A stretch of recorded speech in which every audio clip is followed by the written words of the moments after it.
say, Johnny, forget it. It's not going to happen. It's it, and that's that. There's no way you can become an astronaut. And guess what?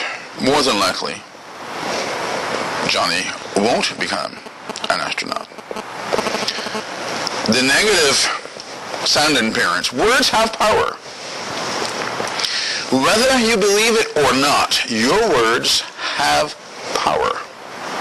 Either to create or to destroy.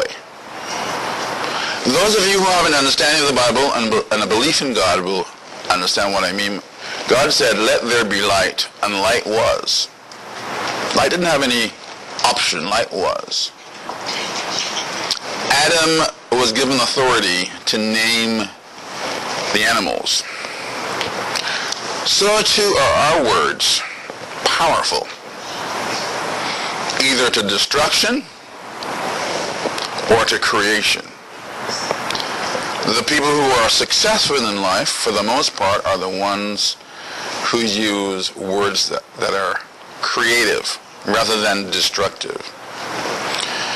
Many parents would say to their children, well, you're not going to amount to anything. I recommend you never say words like that. That is a curse. And little Johnny is not likely to amount to anything if those words are repeated over and over and over.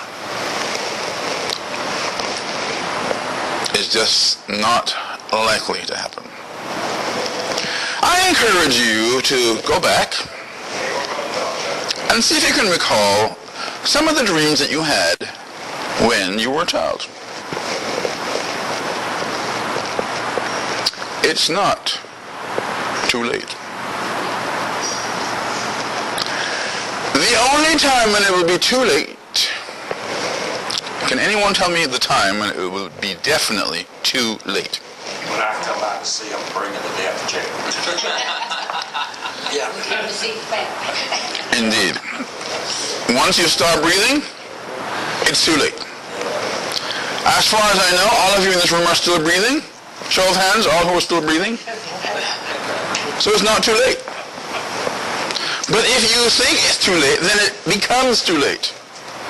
So it's up to you as to whether it's too late or not. And by the way, this is a speech, but it's really a message. I'm conveying a message to you. There is still time for you to do some things in your life that you have wanted to do.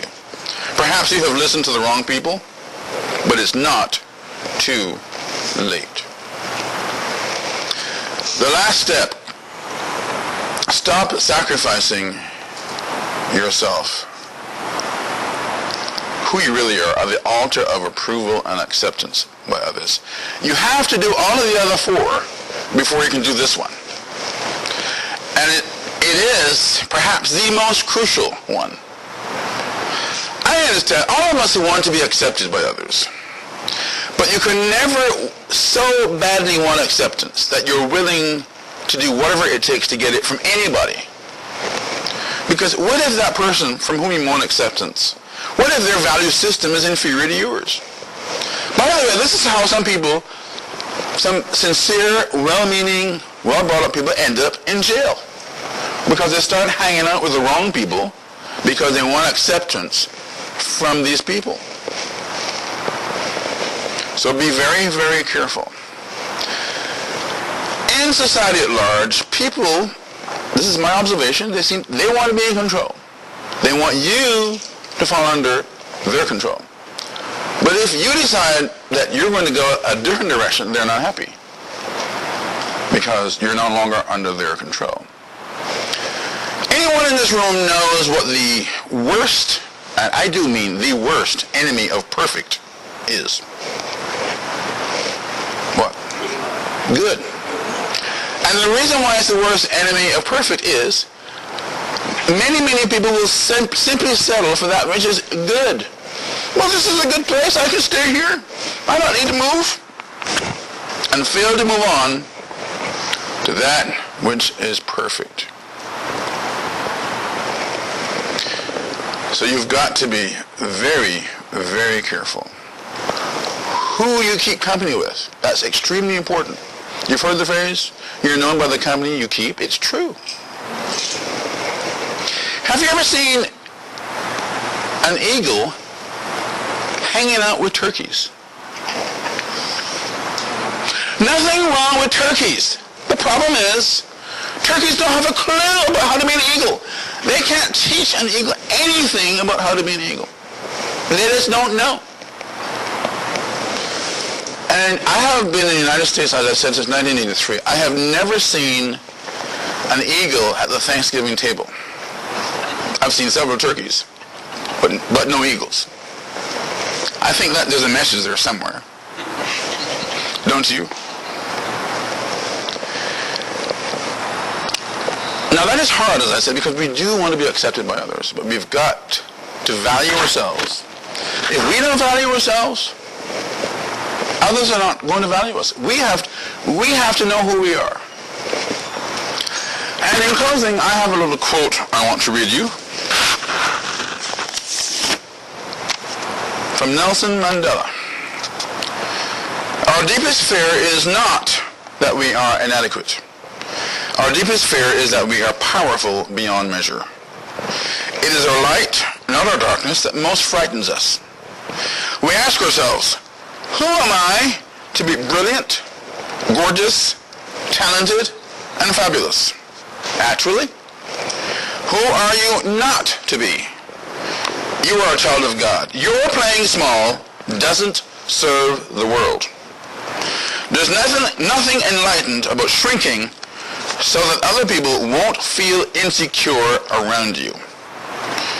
We were born to manifest the glory of God that is within us. And as we let our light shine, we unconsciously give other people permission to do the same. As we are liberated from our own fear, our presence automatically liberates others. These are some powerful words, folks. I particularly like the part that says, your playing small doesn't serve the world.